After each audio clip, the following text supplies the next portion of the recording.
بسم اللہ الرحمن الرحیم۔ السلام علیکم ناظرین، ایک مرتبہ حضرت رابعہ بصری رحمۃ اللہ علیہ کہیں سے گزر رہی تھی۔ دیکھا کہ ایک شخص لوگوں کو جنت کے بارے میں ترغیب دلا رہا تھا۔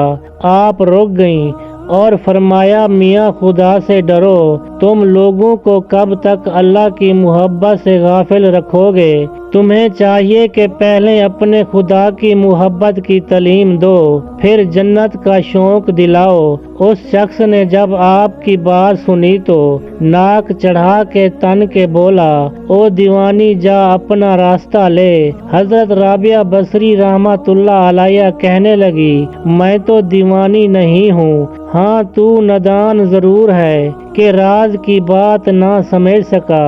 ارے جنت تو قید خانہ ہے، مصیبت کا گھر ہے کہ اگر وہاں اللہ کا قرب و دیدار میسر نہ ہو۔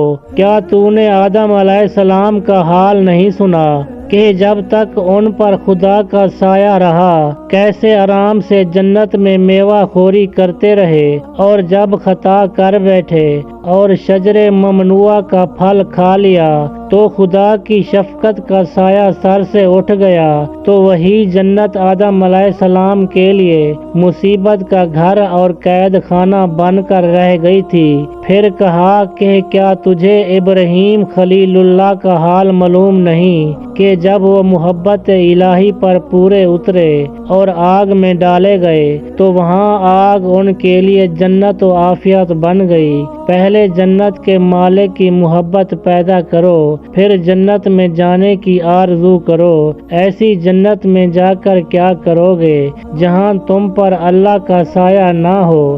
اگر جنت کسی مشتاق کو مل جائے مگر وہاں دیدار الہی نصیب نہ ہو تو ایسی جنت کس کام کی؟ اور اگر عاشقوں کو دوزخ ملے وہاں دیدار الہی نصیب ہو تو ایسی دوزخ اس جنت سے لاکھ درجے بہتر ہے، اسے شوق سے لے لو۔ دنیا مافیا میں اور اس ساری کائنات میں کوئی کام کی چیز ہے تو وہ ہے عشق الہی۔ انسان اللہ کا گھر ہے اور وہ انسان کے دل میں ہے۔